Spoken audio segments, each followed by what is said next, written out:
पूरे राज्य में सबसे ज़्यादा बाल विवाह गोड्डा जिला में होता है।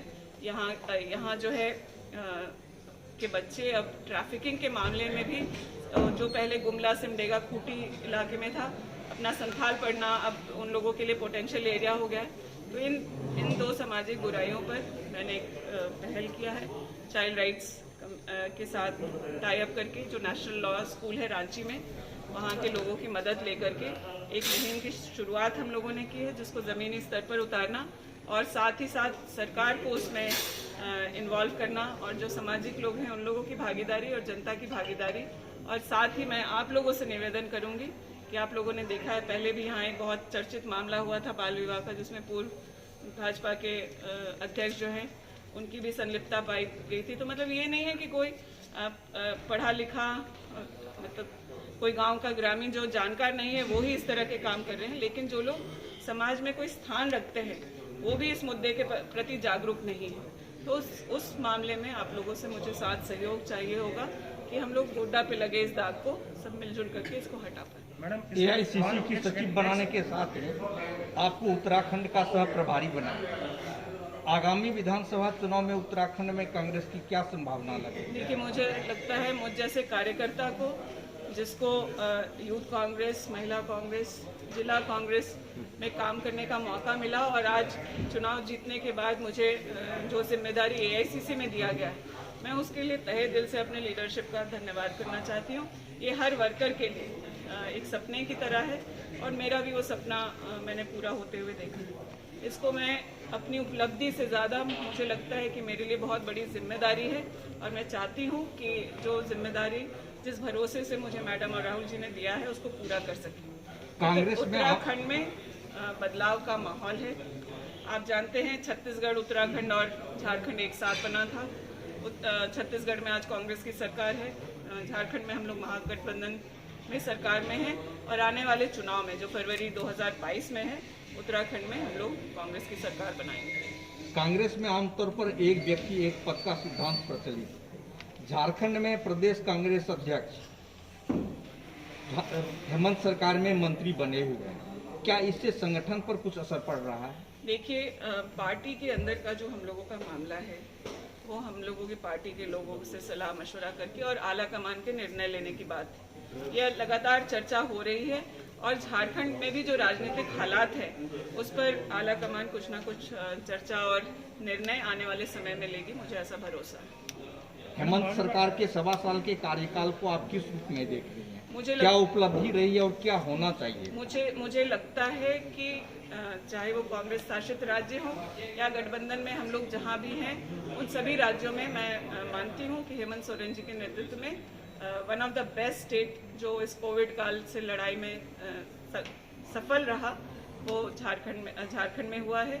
हम लोगों ने न सिर्फ लोगों के बीमारी में उनका साथ सहयोग दिया, बल्कि अन्य जो ग्रामीण अर्थव्यवस्था बनाए रखने के लिए मनरेगा के तहत काम हुआ, खाद्य वितरण बहुत अच्छे सुचारू रूप से हुआ, पलायन भी रोकने का प्रयास हुआ है। लेकिन आज हमारे यहाँ बहुत सारे इंडस्ट्रीज और इसकी ज़रूरत है, उस पर भी आने वाले दिनों में निर्णय लेकर के यहाँ के लोगों को रोजगार का अवसर मिले और हम लोगों ने जो अपने मैनिफेस्टो में युवाओं के रोजगार को लेकर के बात की है उसको भी पूरा करने का काम हम लोग की सरकार करेगी। यहाँ मंदिर खुलने की बात हो रही है, मांग हो रहा है, देवघर के पंडा जा रहे हैं, बासीनाथ के पंडा जी हेमंत सोरेन से मिल रहे हैं, तो आपको क्या लगता है कि कोरोना मेरे ढील के साथ मंदिरों में ढील देनी जानी चाहिए?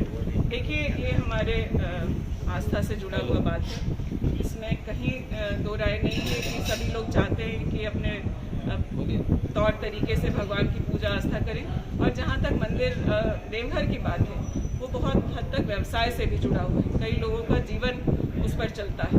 तो जिस तरीके से आज सभी लोगों को आजीविका को लेकर परेशानी हो रही है, देवघर बासुकीनाथ के भी पंडाओं पर उसका असर पड़ा है, लेकिन लोगों के जान माल की सुरक्षा करते हुए उन्हें कैसे राहत देना है उस पर सरकार गंभीरता से विचार कर रही है। मैडम, इससे पहले कि हम लोग आपको फिर से अग्रिम बधाई दें, एक क्वेश्चन हमारा छोटा सा क्वेश्चन है कि 18 महीना सरकार की, इससे पहले भी रघुवर दास को हम लोग कोई मतलब बेहतर IQ से नहीं देख रहे हैं, बेहतर आई से नहीं देख रहे हैं, लेकिन 18 साल में इस सरकार ने भी अभी तक एक भी बेरोजगार लोगों को सिंगल रोजगार तक देने की व्यवस्था नहीं किया, नहीं कोई वैकेंसी अभी तक हुई है।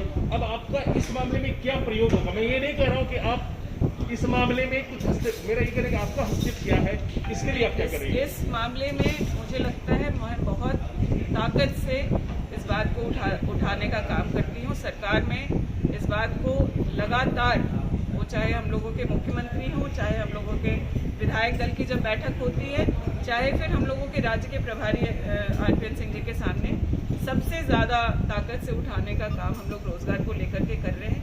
हम लोगों ने रोजगार का वादा करके युवाओं का वोट लिया है, महिलाओं का वोट लिया है और आज सत्ता में बैठे हैं। उस वादे को पूरा करने की जिम्मेदारी सरकार की है। कुछ परेशानियां जो आप लोग भी समझ पा रहे होंगे कि हम लोगों की सरकार के पहले जो डबल इंजन की सरकार थी, उन्होंने नीतिगत फैसले राज्य में गलत लिए। लगातार बच्चों को हाई कोर्ट और अन्य सहारा लेना पड़ा और रोजगार अगर कहीं कुछ कोई अपॉर्चुनिटी निकला भी तो यहाँ के युवा उसका फायदा नहीं उठा सके।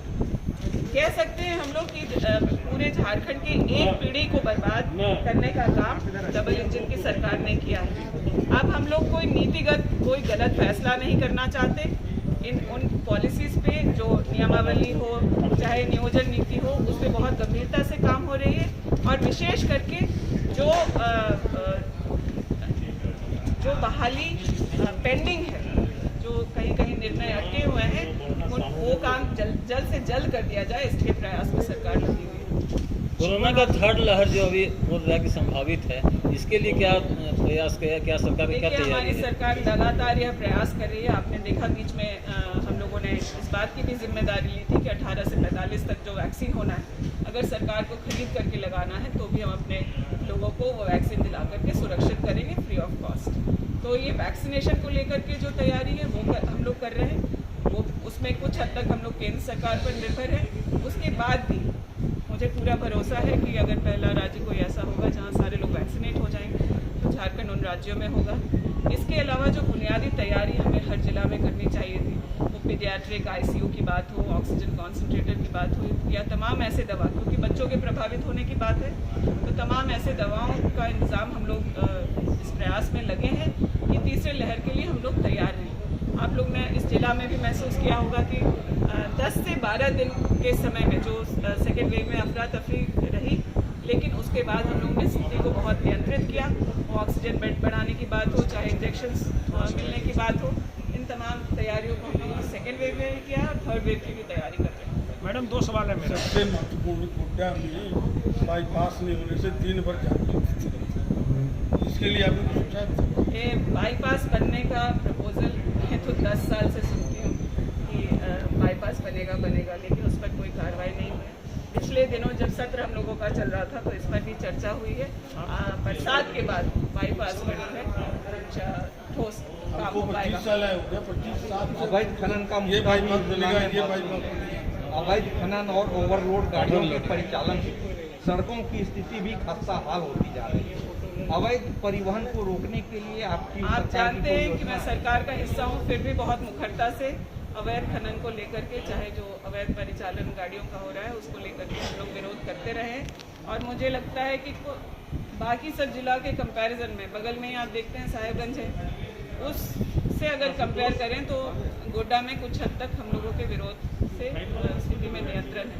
लेकिन इसका भी निर्णय तभी सही से हो पाएगा जब सरकार नीतिगत कुछ फैसले ले। वो प्रक्रिया में है, चाहे वो बालू के उठाव को लेकर के हो, चाहे पत्थर के माइनिंग को लेकर के हो। ये कुछ निर्णय हैं जो आने वाले समय में सरकार की तरफ से लिए जाएंगे, तो उस पर पूरी तरह से लगाम लग पाएगी। डेली साहेबगंज से 400 गाड़ियाँ आती हैं। अभी एक कांड भी हुआ मेहरमा में, तो उसके बावजूद भी अंकुश नहीं लग रहा है। कहा जा रहा है कि जो मेहरमा में घटना हुई वो मेरे लिए बहुत ही गंभीर है। हम लोगों के 2 पत्रकार साथियों पर उसमें हमला हुआ, जो उस गलत हो रहे काम पर आवाज़ उठाने की काम की। मैं इसका पुरजोर विरोध करती हूँ और इसके बारे में मैंने मुख्यमंत्री जी को भी लिखा है कि इस तरह के काम को हम लोग किसी भी तरह बर्दाश्त नहीं करेंगे और लॉ एंड ऑर्डर को हमारे यहाँ सख्त किया जाए ताकि इस तरह की घटना का दोबारा कभी रिपीट ना हो। मैडम, मैं बाल विवाह के बारे में जानना चाहता हूँ। पूरे झारखंड में गोड्डा टॉप पर है बाल विवाह के मामले में। मैंने अभी आप लोगों से शेयर किया कि यह मुद्दा मेरे लिए बहुत महत्वपूर्ण है और मैं इसके लिए बहुत महसूस करती हूँ। इसलिए एक पहल व्यक्तिगत तौर पर नेशनल लॉ स्कूल के साथ जो चाइल्ड राइट्स की जो वहाँ यूनिट है, वहाँ के प्रोफेसर और जो लीगल एड देने वाले लोग हैं, उन लोगों के साथ हमने एक मुहिम की शुरुआत की है। उसका लॉन्च हम लोगों ने पिछले दिनों ही किया, जिसमें DC, DDC और अन्य सामाजिक लोग ने उसकी वर्चुअल शुरुआत की है। आने वाले दिनों में इसको लेकर के अवेयरनेस कैंप और सरकार को भी इस मुहिम के साथ जोड़ने का काम, सामाजिक संगठनों को और जो आप मीडिया के साथी हैं उन लोगों का सहयोग लेकर गोड्डा पे लगे इस दाग को हम लोग मिटाने का काम करेंगे। जी, दूसरा एक क्वेश्चन NH पर है, शायद मेरी बात छूट गई थी। आपने पिछली बार जब आवाज़ उठाया था NH के बारे में, तो भाजपा की ओर से कहा गया है कि बड़े नेता ने कहा कि आपको जानकारी नहीं है कि ऑलरेडी टेंडर हो चुका है, बावजूद सड़कों की गड़बड़ हो सकती है। वो इस भाजपा के नेता से मैं जानना चाहती हूँ कि नारियल फोड़ने के लिए तो आप सड़क पे आ गए थे पिछले साल, आज आप आइए और उस सड़क पर खड़े होकर के बताइए कि आखिर गोड्डा से पत्थरगामा तक क्यों नहीं रोड बना है। मेरे दबाव की वजह से वो रोड मोटरेबल महगामा से पत्थरगामा तक तो लाया गया है, लेकिन ये हम लोग बाध्य हैं महगामा के लोग इस बात के लिए कि अपनी छोटी छोटी ज़रूरतों के लिए हमें गोड्डा जिला मुख्यालय आना पड़ता है। पर पत्थरगामा से गोड्डा तक वो सड़क क्यों नहीं बना? अगर टेंडर हो गया था तो उसका जवाब दें।